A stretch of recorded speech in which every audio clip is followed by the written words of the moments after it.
Hi, this is Dr. Matt Lawless bringing you another knee moment from KneeFit in 5 and MSM products. A common question patients ask me in my office is how long will my knee replacement last? And that's a very excellent question as it is a big surgery and the outcomes are quite good. A total knee arthroplasty is spoken of in terms of survival rate. That means that the 10-year survival rate is 90 to 95%.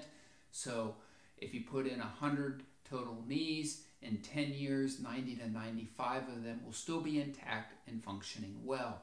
So that's what the survival rate is, how many can survive to whatever time period is determined. So that is a good landmark, is that with the older arthroplasties, so the older knee replacements, the 10-year survival rate is about 90 to 95%.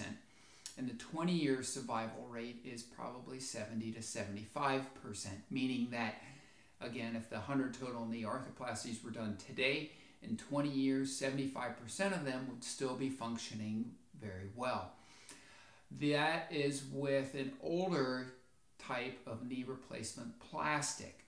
The newer types of plastic will hopefully last even longer than that. It used to be that when you had a total knee, you would have a metal component on a plastic component, which is still the way we do it now. When they rub, they generate little plastic debris, and eventually that plastic debris stimulates the cells that are in the bone underneath both of the components, and that causes them to loosen and fail and start hurting. With the newer plastic we use now, the metal on the plastic generates less debris, so it'll probably cause the knees to last much longer.